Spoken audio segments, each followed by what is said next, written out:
All right, good morning, everyone, and welcome to our session on reevaluating board structures, an imperative for improving outcomes in community and equity. We are so happy to have you with us, and we are looking forward to a really robust, I guess maybe chat conversation, since I understand that there's really not the opportunity to have a dialogue back and forth. But we look forward to your questions and. Yeah, and with that, we will just go ahead and jump into the meat of today. Hi, I'm so grateful to be here today. My name is Adela Mohammed. I am the founding director of The Third Place, which is an organizational collaborative and co-working space that is designed to support Black entrepreneurs, community builders, and and sorry, professionals. I'm also by training a strategic planning and research consultant, and I am grateful to be joined today by Crystal, who will introduce herself as well. Thank you, Adela. Good morning, everyone. My name is Krista Williams. I am the founder of the Alpha Legal Foundation, a nonprofit that is focused on increasing diversity in Maine's legal profession. I am also the founder and manager of Providentia Group, which is a legal and business advisory company. So I have worn many different hats in my life, but most recently, I am combining my business hat and my lawyer hat to really help organizations embed equity into their organizational systems and structure. And so I am extremely glad to be here today. I'm very happy to see this really important conversation and topic being discussed and thought about by leaders across Maine in the philanthropic section or session. And, before we go on, I'd like to just take a moment to do a land acknowledgement. We really can't think about and talk about centering community voices without acknowledging the land on which we are gathering today. So I am joining this session from Portland, Maine, which is the traditional territory of the Wabanaki Confederacy. And as we gather today, we both recognize and honor the current tribes who comprise the Wabanaki Confederacy, the Penobscot, the Passamaquoddy, the Maliseet, and the Micmac peoples. They have stewarded this land throughout the generations, and we respect the traditional values of these tribes and affirm their inherent sovereignty in this territory. So again, thank you so much for joining us. I will say that I am working on 2 screens and multiple different applications that are open. So if I'm not looking at the camera, I apologize. I'm just trying to manage what's going on technology-wise in the background. So Adela, I will turn it back over to you. Thank you so much, Crystal. As Crystal said, we were hoping for a format that really would allow us to kind of have a back and forth dialogue. And we hope to be able to at least use the chat to kind of build that sense of community. And so with that, I am always, I can see the attendee list, but I also like to know, who's in the room? Are you a donor from the philanthropic community, a member of a board of directors? Are you a board consultant? Are you an executive director at a nonprofit organization or an employee at a nonprofit organization? Or, I want to also know if we have some, just volunteers in the room or individuals from the community who are just interested in the topic and philanthropy in general. So if you can, just kind of drop a little bit of information about yourself in the chat. And throughout the session, that will just give me a little bit of comfort to know like who's in the room and who we're addressing. Just a note for this particular talk, we are coming at this presentation as as individuals with our own insights. And so our goal is to really share our insights and observations based on our own professional and lived experiences as African American women who work within, consult for, and do a host of different things with various nonprofit organizations and private foundations. So please keep in mind that we are speaking from our own points of view, and there are individuals who come from our backgrounds who may not share the same points of view, and feel free to keep some of those some of our insights in mind as we move towards the Q&A in the last 30 minutes of our session to really use our experiences as a way to learn firsthand on how to have some of these conversations with people of color or members of the board in general. So what I'm going to do is I wanted to kind of set the context for the conversation by providing a little bit of framework around the evolution of the charitable organizing in the United States in particular. I think it's very important that when we talk about nonprofit boards, that we understand that there was a process that led to the structures that we see today. So if I'm not going to take you back to a very detailed history lesson, it's just going to be enough, a few nuggets to get you thinking about, well, how did the past impact where we are today? And why do we actually do what we do on nonprofit boards? And is there possibilities to change those structures that were put in place based on the evolution of how we organized in the past? So in the 1800s to the 1920s, which is generally, I'm not a history major or don't purport that I know a whole lot about history, but from my understanding, that is generally known as the progressive era. And during that time, we see a lot of social activism start to bubble up, and we see, the suffrage movement and large increases in wealth by individuals whom we know, particularly like Andrew Carnegie, who also really pushed this idea that the individuals with large sums of wealth had a debt to society. And his Gospel of Wealth that was written in 1889, he really pushed this idea that the wealth should be given back in a way that improves the lives of those individuals who are less fortunate. So moving along to the 1940s and the advent of World War II, we started to see fundraising on a global scale. So individuals with massive amounts of wealth and started focusing efforts and pooling resources from around the world. We saw lots of collaboration on a global scale. And we also saw the mobilization of human resources, massive amounts of nurses being deployed for war efforts and so forth. So we're starting to see the integration of coordination of labor. In the 1960s and 1970s, which I'll refer to as as the civil rights era, we started to see a narrowing of focus around issues of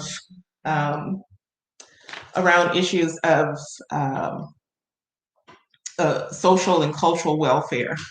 And so also within this era, in 1969, we get the Tax Reform Act. And basically what the Tax Reform Act gives us is the Section 501c3. And the Section 501c3 in Internal Revenue Service basically says that every charity in the US that fits certain requirements is a private foundation. And that means that there is a principal fund that's managed by their own set of trustees or directors. And so keep in mind when we start to talk about board structure, what the impacts of that Tax Reform Act could be on how we behave as boards. So moving along to what I refer to as the internet age or the tech age, we start to see again this massive explosion in wealth that's driven by technology that brings together individuals of wealth from all around the world. We see broadening wealth gaps, and it becomes similar to what we saw in the progressive era, where there's this rethinking of, okay, there's massive amounts of debt that are being accumulated. What do we do with this? And so we also see that large corporations that have amassed wealth are looking for ways to repay their debt to society. Unlike in the 1800s, 1920s, we have this Tax Reform Act. So basically, we see the ways in which for the first time, the government has the ability to direct what is happening with charitable giving. So Crystal, you can advance to the next slide. You can go past that slide as well. So some of the implications of the Tax Reform Act is that it really codified the relationship between government and charitable giving. So if you are a 501c3 organization and you are seeking funds from a private foundation, those private foundations are, as many of you know, only able to give to organizations who allow impacted people to express and improve their circumstances in certain ways. So lobbying or those types of things are not necessarily allowed under certain areas of the code. It also reshapes giving practices, not giving practices, but giving practices. And so whereas before the code was enacted, giving was much more fluid. There was not a prioritization of whom, what, and where the funds could go. I also spoke of the expansion of corporate foundations and nonprofits. Well, the expansion of the corporate foundations also led to expansion of nonprofits as well. In addition to that, the professionalization of boards to really ensure that the funds that were coming through these organizations were being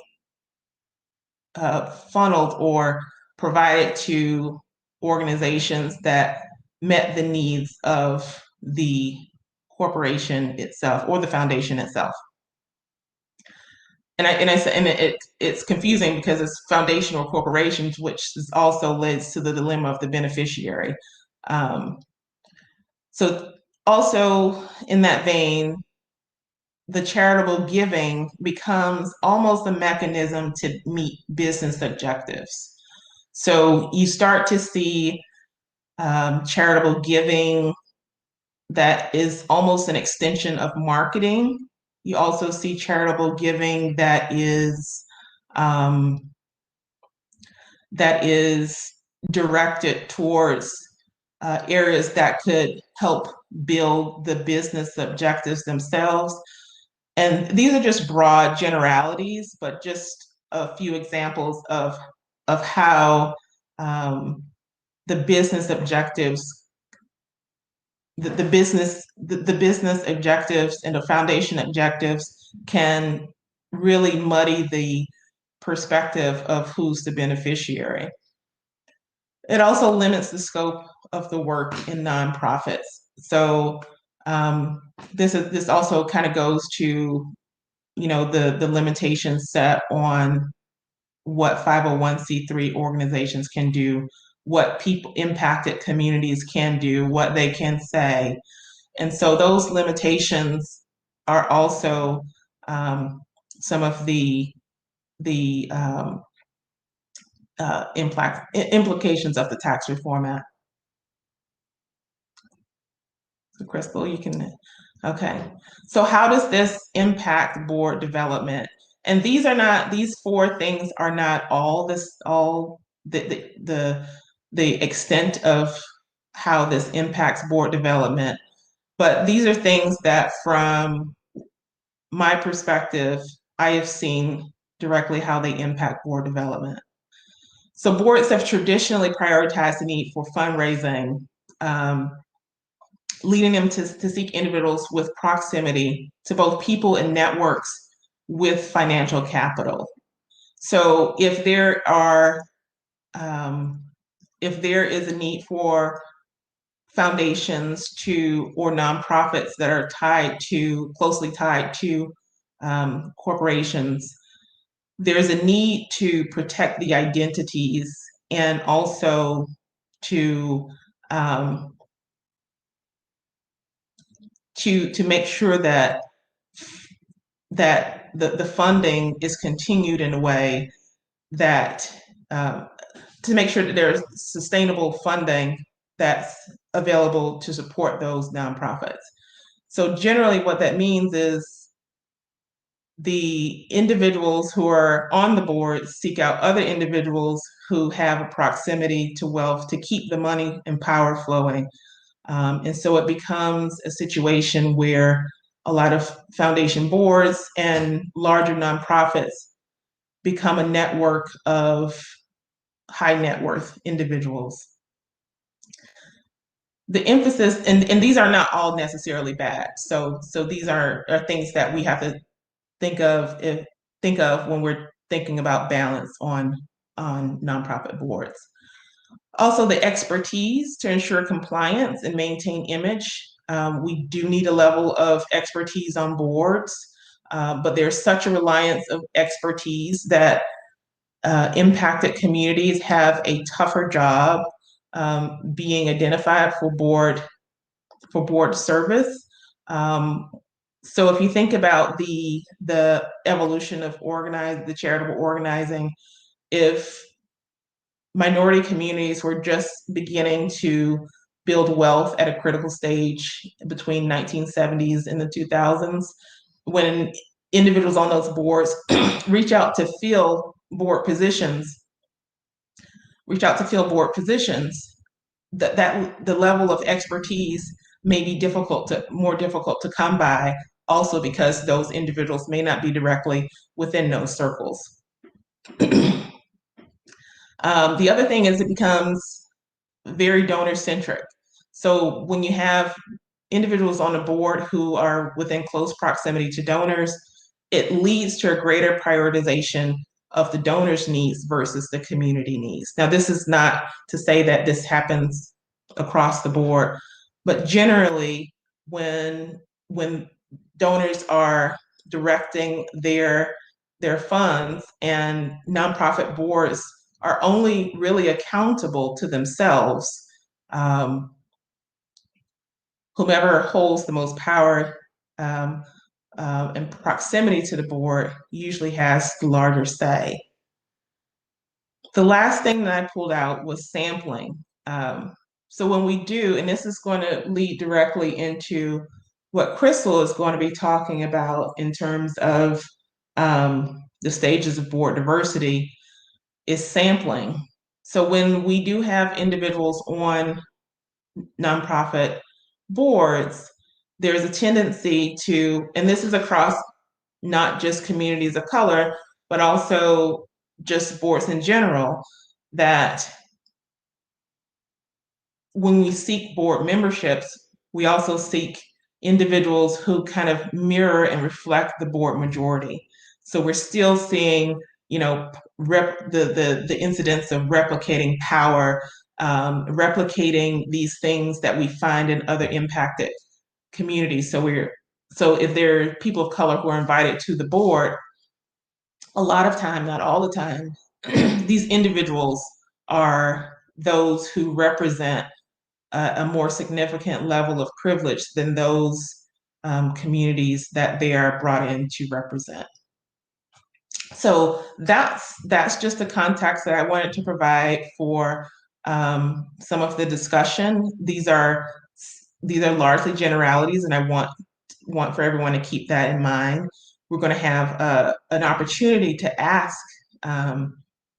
questions at the end after Crystal's presentation, and I just want to take a moment to also that if you have questions that you want answered, drop them in the Q&A portion, which I believe is to the right of your screen, so that we can keep track of those as well. And I'll hand it over to Crystal.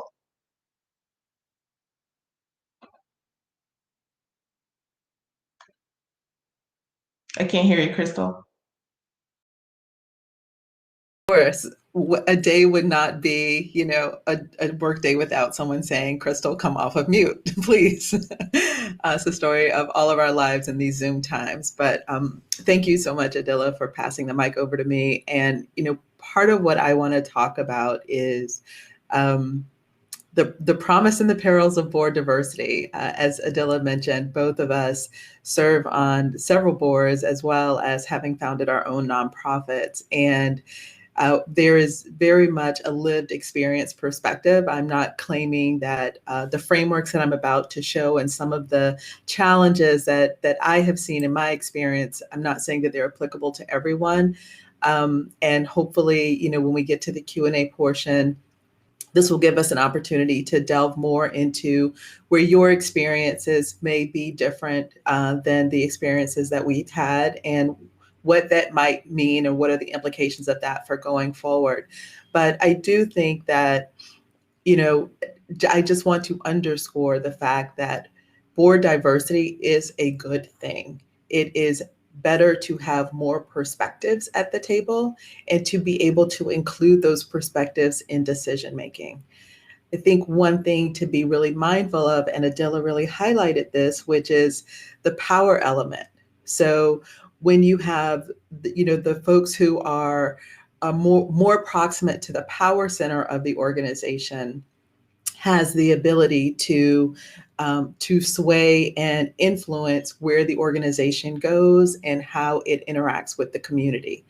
And the really interesting thing is, I think two additional things to keep in mind is power shifts depending on the room in which you're in. And so in one setting, I, as a Black woman with a certain degree of education, could be seen as incredibly privileged. I enter into a different room and my privilege goes down to almost nothing. And I have very little power in certain circumstances.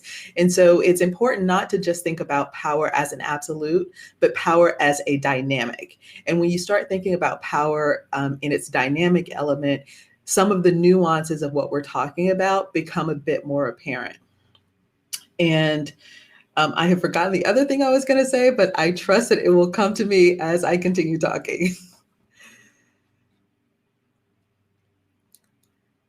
So the first thing I would like to just talk about as a context setting framework is I want to just go through the stages of board diversity, because one of the things that I have seen and I've heard as we generally and broadly talk about helping boards become more diverse is it has the tendency to fall into a very binary conversation. Boards are diverse or they aren't. And I think it's much more of an evolution. And so that's what I'd like to ground our conversation in, because there's some challenges when you have a very binary perspective about board diversity. And I will touch on those in the second part of my comments today. I remembered my other point that I wanted to make, and it's very applicable to this slide, which is, although, as Adila mentioned, we are approaching this conversation focused on racial diversity, we want to acknowledge that there are so many other different ways that diversity manifests in so many other communities other than racial communities that have vulnerabilities that are exploited and that are ignored and are used as tools of oppression. So when we think about our trans brothers and sisters, when we think about our LGBTQ plus community, and we think about the differently abled, whether it's a physical different ability or if it's neurocognitive. So I just wanted to highlight that, to name that and acknowledge that, because we are approaching this conversation for simplicity's sake from a racial perspective, but we would encourage you as you move forward in thinking about your board diversity to really take an expansive view of what diversity is, means, and looks like. So in the first stage, in representational diversity, we are talking about, just having Black and brown folks around the table. And the way that boards are approaching that and have historically approached that is to really maintain the friends and family recruiting method, but focus on the Black and brown people in those family and friend networks. And what this requires, however, is for people on the board or in the orbit of the organization to actually know diverse people and to be in relationship with them. And I was in a conversation earlier this week with a board, and I asked them, outright, how many of you have more than 2 Black or brown people in your family and friends network? And the response was about a third of the board, maybe a little bit less. And so I would just invite you all to think about this as well. As you think about your board's recruiting mechanism, think about whether or not it would naturally pick up Black and brown people, or however you are defining diversity for your board.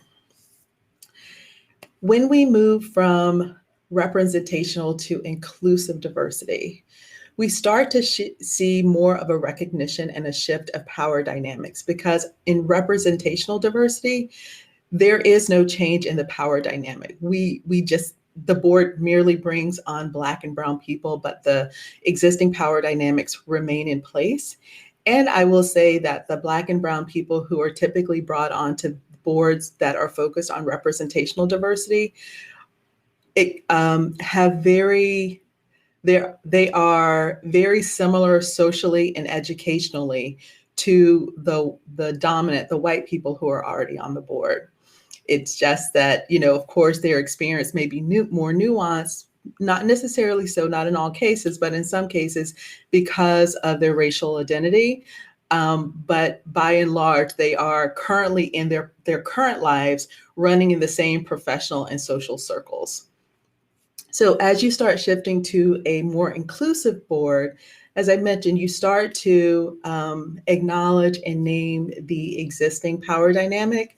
Your recruiting mechanism shifts from the traditional friends and family to a more expanded network. So now you're talking about friends of friends, and you really start working the more close network to see who else you can reach out to. But the organization still isn't in relationship with the community. It's still a one-off approach. But what you do start to see, though, as I've mentioned, is you start to see some more organizational conversations about how power manifests, how power is held in the organization. And the leaders of the organization, both at the staff level and at the board level, start to embark on their own personal journeys of self-awareness and the healing that needs to happen internally in order for those positive relationships to manifest externally. You also start to see a recognition of that different ways of communicating and making decisions are byproducts or artifacts of different types of cultural communities.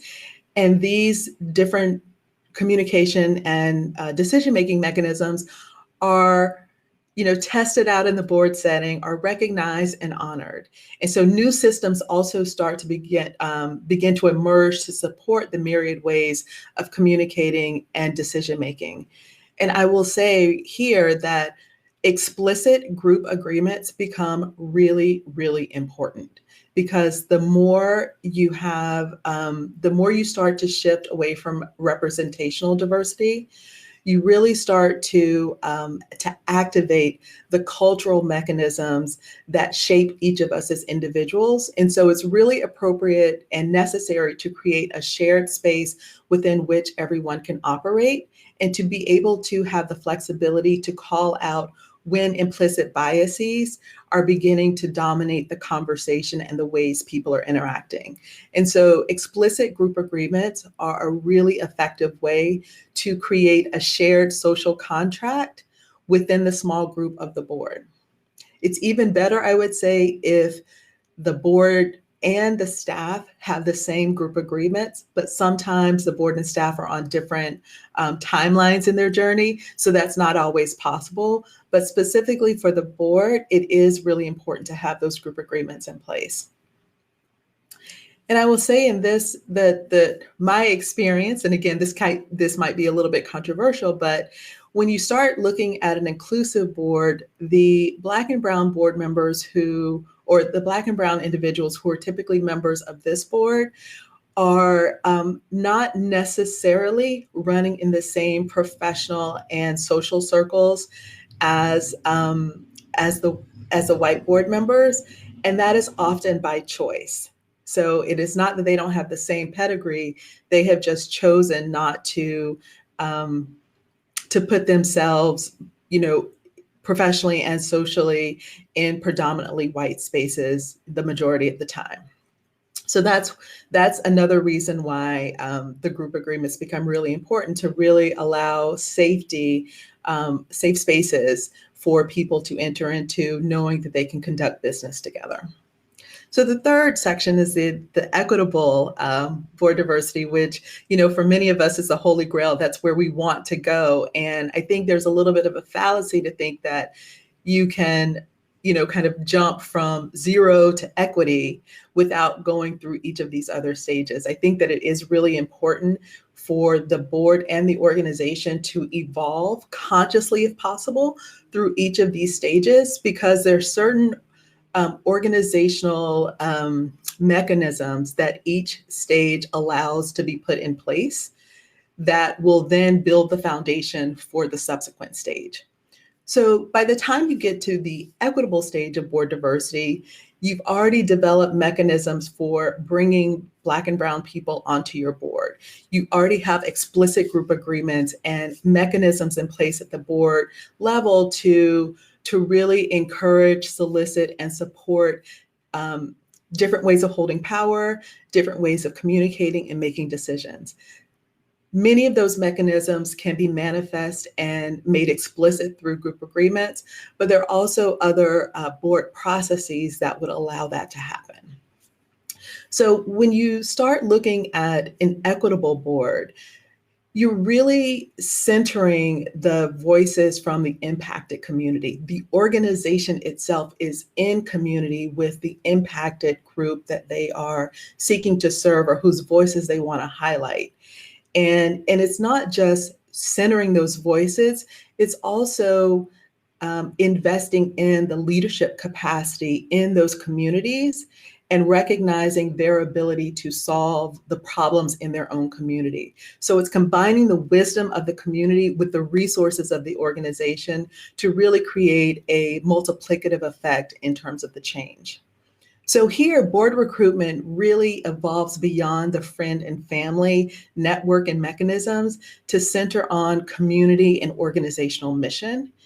And it really does require the organization and the board, both individually and collectively, to be in community with impacted groups. And so what does that mean, be in community with? It means that there are avenues of dialogue. There is no presumption that the organization and the board knows the answer or knows the best way to meet the needs of that community. It is really honoring the wisdom that the community has and that is held and that has sustained them for many years, and finding ways to elevate that wisdom while also building structure and infrastructure in the community to help them overcome the challenges that they face. It also requires, in my opinion, an awareness of and a willingness to shift interpersonal power dynamics. So, just leveraging off of my last point, allies from, particularly white allies, they really start to show leadership not by taking, coming in with all the money and taking charge of, fixing, quote unquote, fixing the community. They really start to show leadership by following and supporting diverse leaders. So again, this goes back to building the capacity of the communities because leadership already exists in these communities. There's a lot of wisdom already held in these communities. So how can board members, how can organizations enter into these communities in a humble and transparent way to learn from the communities and then lift up the voices of the leaders with the resources of the organization to move forward. And, something to really think about, and this is, I think, more for organizations organizations that have an ongoing fundraising need. I think practically speaking, there is very much a need for the organization and the board specifically to think about how to balance the fundraising needs of the organization with the call to equity. And this is one of the reasons why I think that it is very important to see this as a progressive journey and not one where you take a step function leap. Because if you don't have the supporting mechanisms in place for your organization to sustain an equity journey for board diversity, you can do a lot of damage, not just to the individuals you invite onto the board, but to the very communities that you seek to assist and to support. And so, this is where when you start thinking about nonprofit organizations that have an ongoing fundraising need, this is actually where I think private foundations, family foundations, foundations that have a significant corpus from which to operate, this is where they can, and in my opinion, should lead the way because they don't have that ongoing fundraising need. So they can take bigger risks. They can push the envelope a little bit more and test things out and hopefully report back their learnings to other organizations about what is working well and what isn't.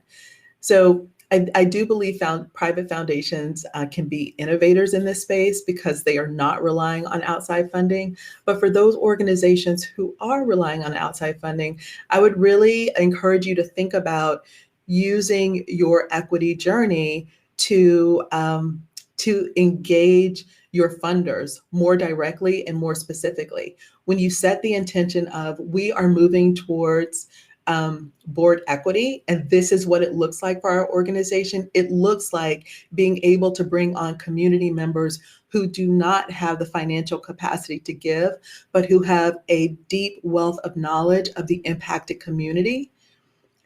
Could you then, provide you major donor? Would you make a supplemental gift to support the organization, understanding that in this journey, we are now no longer able to, we have chosen, not no longer able to, but the board has chosen not to have a financial obligation on all board members because of what we're trying to do with board diversity and equity. So there are different ways to frame this conversation, but again, it does require intentionality and some foresight in terms of how you engage your board, how you engage your donors, and how you engage and deepen your relationship with the impacted communities. So I just said a lot there. So please, if you have questions, pop them in the chat or in the Q&A. And I now want to shift a little bit because I know that many of you have already started your journey to create more diverse and equitable boards. And you may have already run up against some roadblocks. And so I want to talk about 4 assumptions that I have seen and experienced in my board service that I think may stall your diversity efforts. And so, just kind of consider me the person who is telling you what maybe Black community members won't tell you because they're being polite. And I'm not saying this in a way to like shame anyone or call anyone out, but I just want to highlight some things that can really be a little bit off-putting and can damage a relationship before it even has a chance to really become robust. So the first one I've already alluded to, board diversity is binary. No, it's not. If you're talking about representational diversity, then perhaps, yes, board diversity is binary. But in the more broad, inclusive, equitable way that I'm thinking of board diversity, it is not binary. It is progressive. If you're thinking that board diversity is binary, either your board is diverse or it's not, then there becomes a slippery slope of like, what exactly is your standard of success? How many BIPOC individuals do you need on the board before you can say, my board is diverse? Is it, 20% of the board? Is it 50% of the board? Is it the whole board? And what this kind of binary approach to board diversity overlooks is whether or not the Black and Brown board members actually feel included, actually whether or not they feel that their perspective is respected and considered. And so that is the first assumption that I think sometimes is implicitly working in the background that I would just encourage you all to make sure as you continue to think about board diversity for your organization, to just spend a few moments in reflection to say, am I approaching this as a binary kind of situation, or is there room for me to expand how I'm thinking about this? The second assumption that is often made is that BIPOC board members have greater insight into impacted communities by virtue of being BIPOC. And I want to underscore the words by virtue of being, because yes, there are many, many times that for particular organizations that have social missions, having a BIPOC board member, regardless of their background, brings a certain level of insight into societal issues that you'd like to address. The challenge, however, comes in if you think that the BIPOC board member has specific insight solely because they're BIPOC. And, an example I would give you is within my first year in Maine. So I moved to Maine in 2014. My first year here, I joined the board of an organization that I was very passionate about their mission. And I really wanted to, start to make a home here in Maine. And I have a history of serving on boards. And really within the first year of being on that board, the executive director was asking me to reach out into Maine's BIPOC communities to bring other people on the board, to get their thoughts on specific actions that the organization was thinking about taking. And I was really, I felt burdened and offended, quite frankly, because as a Black person new to Maine, I had no history with Maine's Black community. I did not feel comfortable speaking for the Black community in Maine. And there was nothing in my experience to date at that point that would suggest that the specific experience that I've had in life was representative of the experience of BIPOC Mainers. And so again, this is where there is a lot of nuance here, because there are areas where BIPOC board members can offer insight and provide some really valuable input. However, when you start talking about very specific, geographically specific, in particular, communities, you really want to make sure that the experience of your BIPOC board members is similar to that of the community. Otherwise, you're making some assumptions here that really feed into the societal notion that there is a cultural monolith in different ethnic communities, and there isn't. And so this is an opportunity for some self-reflection. As you reach out to BIPOC board members or even BIPOC community members, make sure that you are framing your conversation with them in a way where you're soliciting their specific experience and then inquiring whether or not their specific experience might be extrapolated to more generalized. Now, the third assumption is very closely related to the second one, which is, BIPOC board members are the best or only way to recruit other potential BIPOC board members. So in all of the boards that I've been on, I have been asked to be the recruiting mechanism for other BIPOC board members. And I will tell you, and I say this laughingly because I've gone back to my board's governance committee, and I told them exactly what I've done. I said, look, what I'm doing to identify and recruit BIPOC board members, anyone can do. I look into, so for me as a lawyer, I'm part of a listserv of BIPOC lawyers in Maine. And so I sent out a call. I was like, hey, this organization is looking to expand, to increase diversity, representational diversity on its board. Would any of you be interested? And then we got them in the pipeline, had the conversations, and 3 of them were placed on different boards on which I also sit. And so when you start thinking that your current BIPOC board members are really the mechanism that you need to use to recruit additional BIPOC board members, that is really problematic for a couple of different reasons. One, as I've already mentioned, it assumes a certain kind of a cultural monolith, or that all Black people know each other, which is just not true. And it also, more importantly, in my opinion, inappropriately imputes an organizational obligation to be in community with impacted groups onto just 1 or 2 board members. And in my opinion, as I've already said, I think that's an inappropriate, and it's a shifting of an organizational responsibility that needs to be held by the collective organization.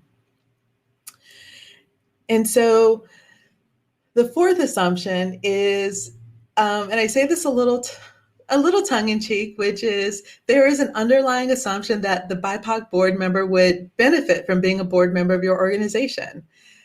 And so I think that, of course, we all belong to organizations that we believe in very deeply, and we think they are doing important work in the community and in Maine. Otherwise, why would we devote our own time and attention and give our time and attention to these organizations?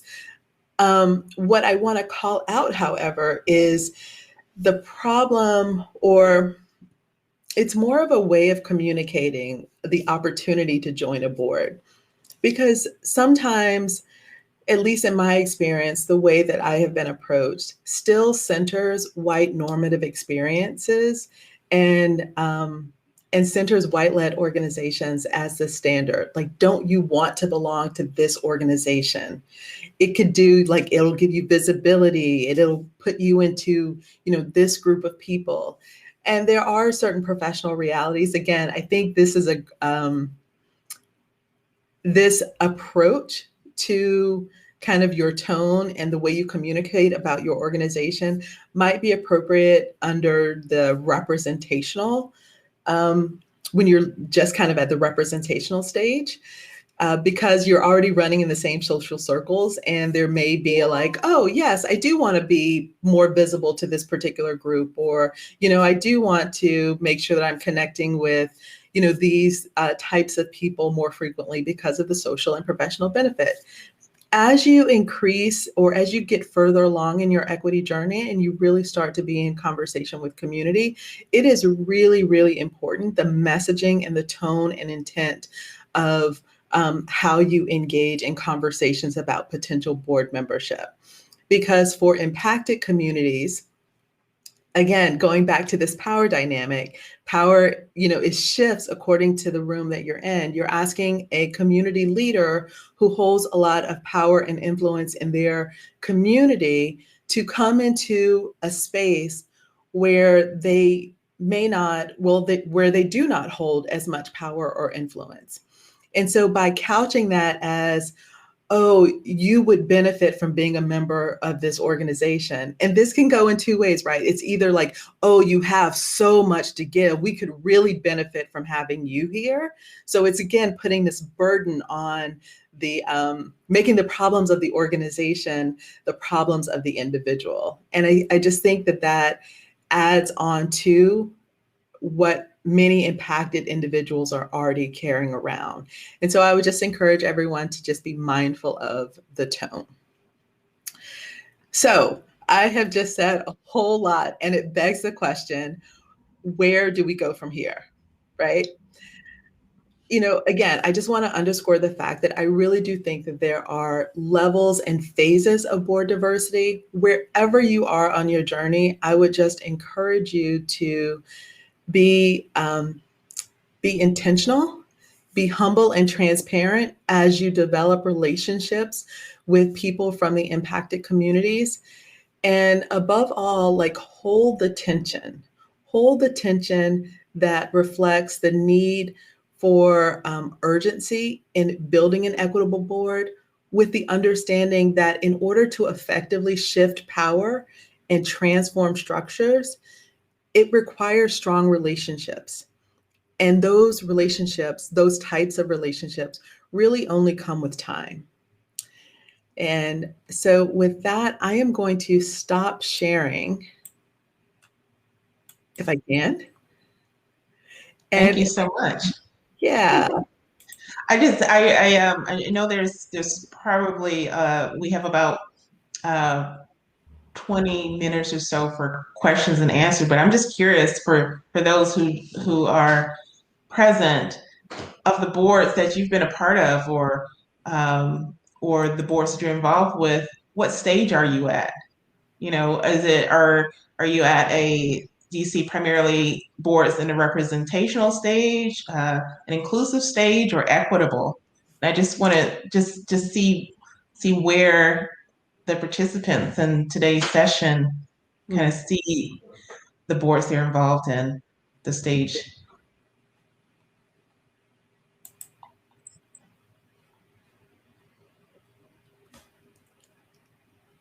Anyone? Yeah. Have we lost it? Have we lost everyone? Maybe everyone can be encouraged to answer in the chat. Yes, please. Okay. Well, I'm not quite sure if we have any, if the chat is working, but they're coming. Okay. Yeah. There you go. And we do have a couple of questions in the Q&A as well. So.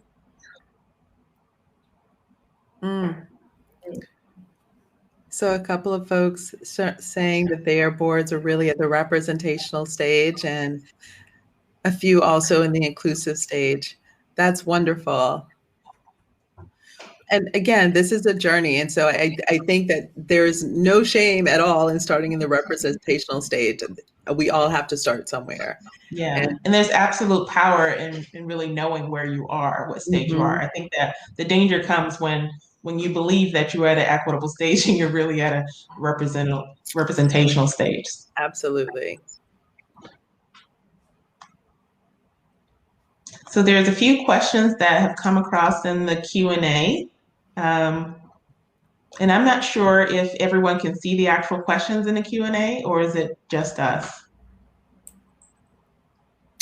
I'm not sure, but we can read them anyway. Okay. Would you like to start with either one of these particularly, Adila? Or we can start with Heather's. Okay. Susan, before you read it, I just want to point out, so I think Bruce, hi Bruce, it's so good to have you here. He mentioned something about that that the boards he's on kind of are at different stages depending on which population you're talking about. And I think that's such an important point, because I think when you're at the representational stage and you're moving from representational to inclusive, you really start to, it is still very much dependent on what specific group you are, the organization has connections with and has already brought on the board. I think when you're firmly in inclusive and starting to move towards equitable, it is less about the communities that are represented, because you have started to shift from just having Black and brown people around the table to really changing the systems of the organization. And so I think there is a shift, there is an inflection point, and I think it's different for each organization, but there's an inflection point when an organization is in the inclusive stage, where it is less about, or in addition to thinking about how specific groups interact with the organization, it really becomes an organizational conversation about power. And so I just wanted to call that out because I think that's a really important point. So I'm sorry to kind of take us back a little bit. No, that was really, really helpful to me as well to hear that. Thank you for adding that on, Crystal, and acknowledging the comment. I'll jump into Heather's question. Heather asks, I'm wondering about the idea of paying board members, so people who can't afford to give time for free and or who do a lot more labor simply being involved due to their social location. Is this something that could be done? Could it be done optionally or across the board? Or I'm just curious to know what you can tell us about this.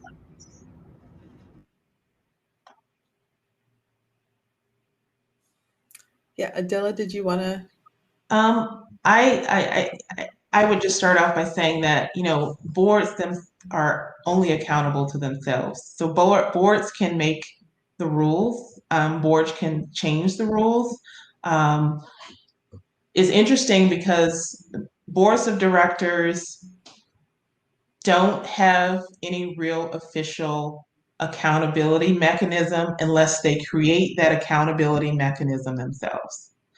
So whether it's the board evaluating, how do we become more inclusive and equitable by addressing the issues of, how do we get more impacted people involved, or how do we make it easier for individuals to participate in board service? The board can really determine that themselves. They guide the organization's outlook on what's needed. And so they can also guide the ability to, compensate where they see fit and where they see value. Yeah. And that's a conversation that can be initiated by impacted communities, and can also be initiated by the boards themselves. Yeah. Additionally, the staff who, and this kind of leads to, I see another question in the chat, but we'll answer that in addition. But the staff often has closer connections with the community through programs. And, we also have to look at how do we empower the staff to create lines of advocacy for those individuals that they themselves serve as well. So there's a conversation to be had around that. And I think it's a greater conversation to be had around what types of mechanisms of accountability organizations have for the boards themselves, rather than the boards just being regulated and governed based on, their own whims and wishes, to put it simply. It's not whims and wishes, but who's holding the board accountable? They're holding the organization accountable, but how are communities holding these boards accountable?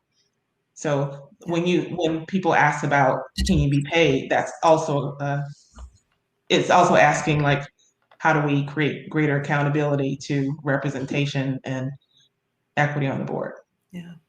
And I would actually go a little bit further, I think, than Adela. And I think that as you move from an inclusive, or when you're in an inclusive board and moving towards an equitable board, absolutely, I think payment is something that needs to be on the table and should actively be considered, because I continue to go back to this. If you look at the impact of systemic discrimination, I think there are so many studies that acknowledge this, that specifically for Black wealth, it is 1/10 the amount of white wealth.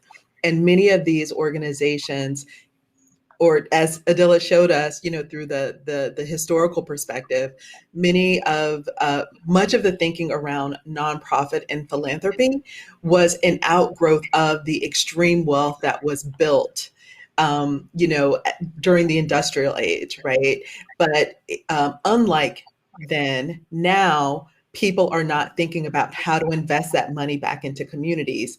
We have people who are just seeking to hold it for themselves. And so there's not an opportunity for Black and Brown folks to really change their wealth profile. And so when we think about the emotional labor, the intellectual capital that is being leveraged when you bring particularly members or individuals from impacted communities onto the board to support the work of the organization, when the organization is really in community with impacted groups, I really think that it is important to think long and hard because equity is as true for the individual as it is for the group. And so it is, I think, it is a difficult sell, and it is, I would say, acting out of integrity if an organization asks one, two, or a few members of impacted communities to shoulder the weight of change for the economic weight of change for their communities without compensating them. So, and that's what you're doing when you're asking for their time and attention. And to Adila's point, I absolutely agree that there need to be policies and processes in place to ensure that there is an equitable exchange of value there. That's fantastic. And I love what you just said about the equity for the individual as well. I mean, that's a huge piece to consider there. We have a couple more questions here. And Jess's, which Adila just was leading into a little bit, maybe we can take that one next because that does tie in with where we were going. Do you have a sense for the relationship between the staff and the board in this work together? Specifically, are there organizational structures that lend themselves more fluidly to equitable boards? So, yeah, really good question. Yeah.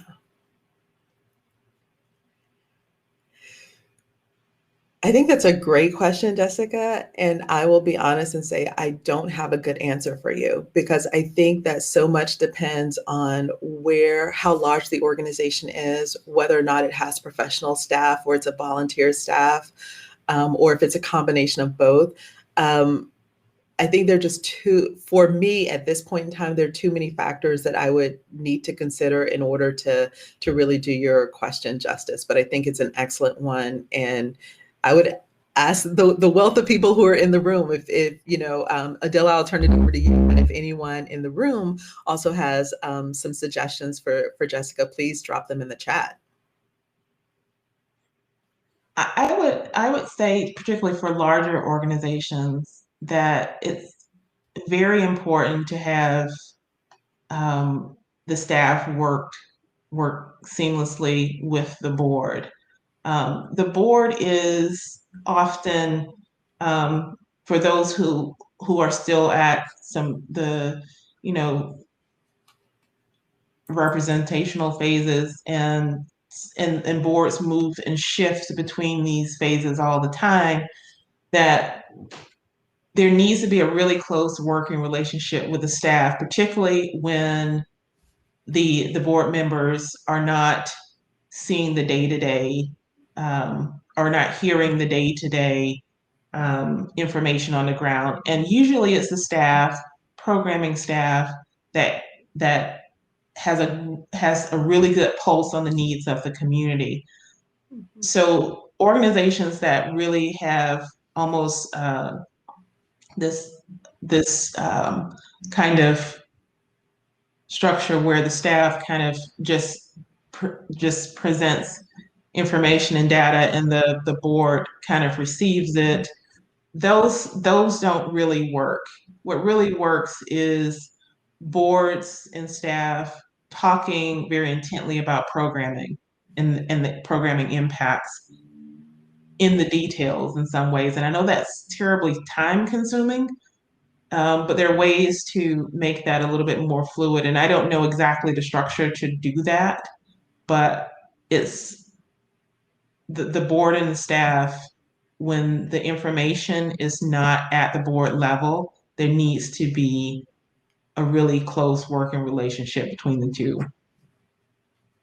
And if anyone else is here has ideas of how that structure works. I see Jonah has Yeah. put some information in the chat. Thank you. So Jonah said sociocracy. Am I pronouncing that correctly? And collab from Round Sky Solutions are two organizational structures that can develop more equitable power sharing amongst boards and staff and decentralized decision making. Nice. I'm also thinking back to what you said earlier, Crystal, speaking about having shared community agreements that would be common between the staff.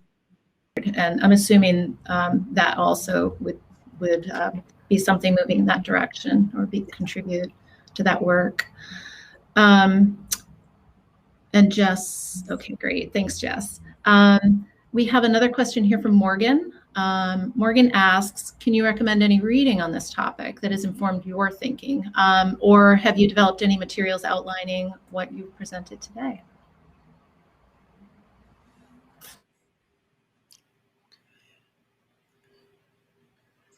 Take that because Crystal is working directly in this space. So yeah, so I do not, I would have to, actually, I should ask Susan, am I able to follow up with like a list of reading material? Because I've read a lot of things, nothing that is like coming to top of mind right now that I can share with everyone, but I'm happy to follow up, kind of culling through my list of things. I would say the majority of what I presented today was really informed by my own experience reflecting on it, and then a lot of articles that I've just read over time, but many of which I've bookmarked. So I'll go back through tonight and see if there's some that would be particularly helpful and relevant. That would be great. And I'm sure we can find a place to put them in here so that they will be available to the group. So yeah, fantastic.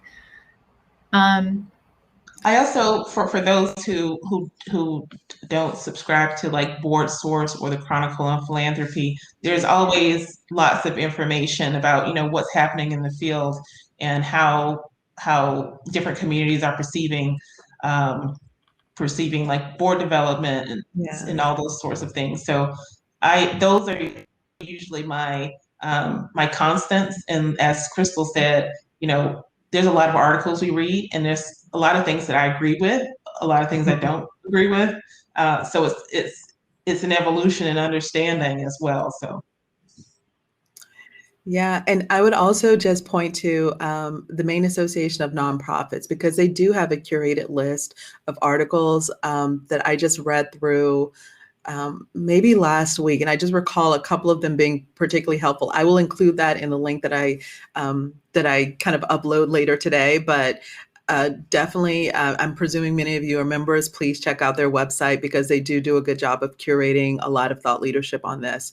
And I do just want to give another shout out to Jonah, who is got mad skills, dropping a lot of resources and references in the chat. So. Great. And Morgan just asked for a quick one-pager of the presentation. The ideas are so helpful. So that sounds like something that can happen as well. And did you put your slides up in the documents folder here as well? So they are available. Yep. And what I can also do is go back through and put the color commentary and some of my notes up there as well. Great. So that can be added to post-fact. Super. Do we have any other questions that might want to be offered out at this time? Oh, great. A lot of recommendations for nonprofit quarterly. So,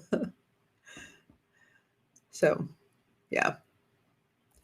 Well, I just want to thank everyone for taking the time to join this session today to participate in this important conversation.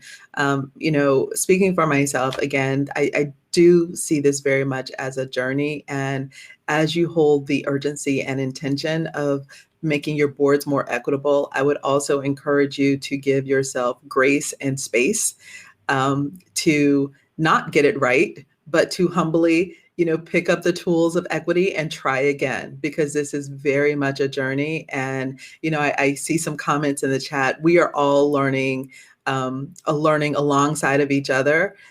Each of us has work to do. Folks from impacted communities, as well as individuals who have not faced racial oppression in their lives. And so we all grew up in this structural racist, system together, and there's a lot that we each need to deconstruct. And so, for me, if you can remember a few things, I would say, please remember this.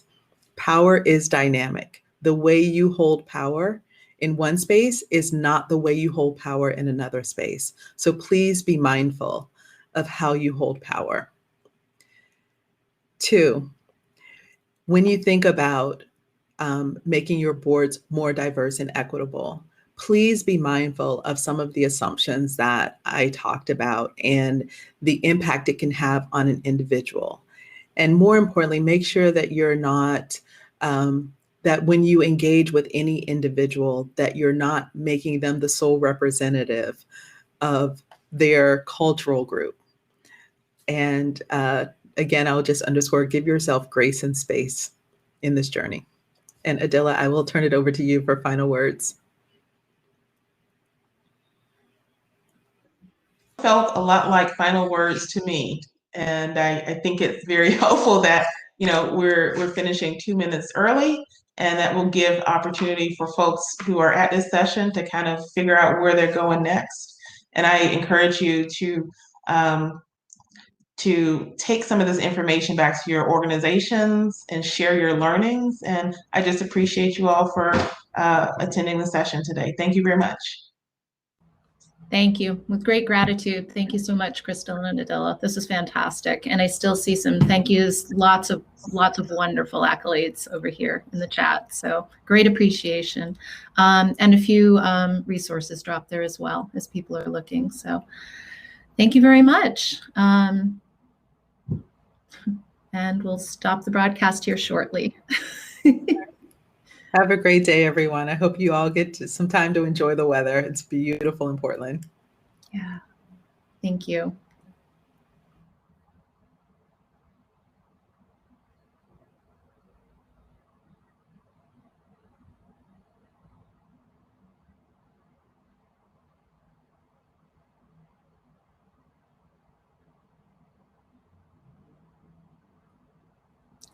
Bye.